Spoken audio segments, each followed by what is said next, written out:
മലയാള സീരിയലിലെയും സിനിമയിലെയും powerful കഥാപാത്രങ്ങളെ അവതരിപ്പിച്ച് നമ്മുടെ കയ്യടി നേടി നാം ഏറെ സ്നേഹിച്ച ആ മുഖം ഓർമ്മയില്ലേ? ഒരു കാലത്ത് ടെലിവിഷൻ സ്ക്രീനുകളിൽ തിളങ്ങി നിന്ന അദ്ദേഹം പെട്ടെന്നൊരു ദിവസം അപ്രത്യക്ഷനായി. എവിടെ പോയിരുന്നു അദ്ദേഹം? പുതിയ അവസരങ്ങൾ കിട്ടാതിരുന്നതാണോ, അതോ സീരിയൽ ലോകം അദ്ദേഹത്തെ മനഃപൂർവ്വം മാറ്റി നിർത്തിയതാണോ? ഈ ചോദ്യങ്ങൾക്കുള്ള ഉത്തരം കേട്ടാൽ ഏതൊരു മലയാളിയുടെയും കണ്ണു നിറയും. നമ്മൾ ഏറെ ആരാധിച്ച ആ താരം തന്റെ കുടുംബത്തെ പോറ്റാൻ തിരഞ്ഞെടുത്ത വഴി ആരെയും അമ്പരപ്പിക്കുന്നതായിരുന്നു. തിരുവനന്തപുരം സ്വദേശിയായ കിഷോർ പീതാംബരൻ, വോളിബോൾ താരം പീതാംബരന്റെയും ജയശ്രീയുടെയും മകൻ.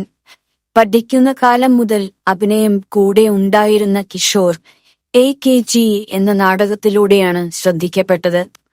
അങ്ങാടിപ്പാട്ടിലെ വിഷ്ണു നമ്പൂതിരി, ഹരിചന്ദനത്തിലെ മഹാദേവൻ, അലകളിലെ അച്ചു, അങ്ങനെ 300ഓളം പരമ്പരകളിൽ അദ്ദേഹം വേഷമിട്ടു. ദ കിങ് ആൻഡ് കമ്മീഷണർ, സിംഹാസനം തുടങ്ങിയ സിനിമകളിലൂടെയും വെള്ളിത്തിരയിൽ അദ്ദേഹം തന്റെ സാന്നിധ്യം അറിയിച്ചു. പക്ഷേ ജീവിതം എപ്പോഴും ഒരുപോലെ ആയിരിക്കില്ല. കാഞ്ചീപുരത്തെ കല്യാണം എന്ന സിനിമയിൽ വില്ലനായി അഭിനയിക്കാൻ 37 ദിവസത്തെ അവധിയെടുത്തു പോയത് കിഷോറിന്റെ ജീവിതം അപ്പാടെ മാറ്റിമറിച്ചു. കിഷോറിനെ സീരിയൽ ചെയ്യില്ല, സിനിമ മാത്രമേ ചെയ്യുകയുള്ളൂ എന്ന രീതിയിലുള്ള ഗോസിപ്പുകൾ സിനിമാ മേഖലയിൽ അങ്ങനെ പരന്നു.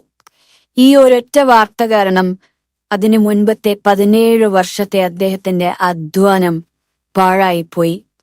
അവസരങ്ങൾ ഓരോന്നായി നിഷേധിക്കപ്പെട്ടപ്പോൾ 2 മാസം അദ്ദേഹം വീട്ടിൽ വെറുതെ ഇരിക്കേണ്ടി വന്നു. സാമ്പത്തികമായി ഏറെ തകർന്ന ആ നാളുകളിൽ തന്റെ മക്കളെയും ഭാര്യ സരിതയെയും പോറ്റാൻ കിഷോർ ഒന്നിനും മടിച്ചില്ല. അഭിനയത്തിന്റെ വെള്ളി വെളിച്ചം ഉപേക്ഷിച്ച് അദ്ദേഹം രണ്ടും കൽപ്പിച്ച് ഇറങ്ങി.